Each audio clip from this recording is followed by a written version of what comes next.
Israel's head of military intelligence, Aman, has resigned, becoming the first official to take responsibility and step down for failing to stop Hamas's October 7th cross-border operation. Major General Aharon Haliva was one of several senior Israeli commanders who failed to foresee and prevent the deadliest attack in Israel's history. In his resignation letter, Haliva said, "The intelligence division under my command did not live up to the task we were entrusted with. I have carried that black day with me ever since." Hamas's attack, which resulted in the deaths of 1,200 Israelis and the capture of 250, badly damaged the reputation of the Israeli military, which had been seen as unbeatable. Subsequent reports released by Haaretz and the New York Times have revealed that despite intelligence warnings about a possible attack, officials repeatedly ignored reports of Hamas's plans as ambitious and unlikely to occur.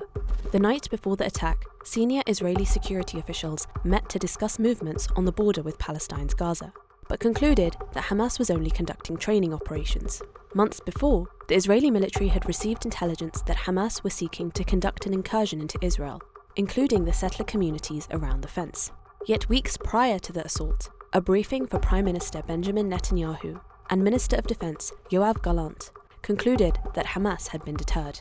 Even Egypt allegedly warning Israel of a potential attack on October 4th warranted no action, with around 70% of Israel's military resources remaining focused on the occupied West Bank.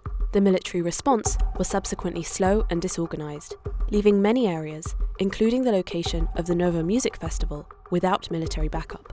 The Israeli military has been conducting its own investigation into the failures that led to October 7th. However, the investigation does not target the actions of figures outside of the military, with calls for an independent investigation shut down by politicians who feared they would be targeted. Netanyahu has also eluded taking responsibility, instead shifting the blame onto military figures.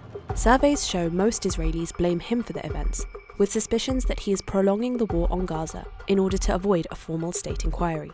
The image of the Israeli military has continued to suffer in recent months as the war drags on. Thus far, Israel has failed to secure the hostages captured by Hamas, more than 100 of whom remain in unknown locations in Gaza. The Israeli military has also been unsuccessful in their stated aim of eliminating Hamas, despite destroying the vast majority of the enclave's infrastructure and killing more than 34,000 Palestinians, including over 13,000 children.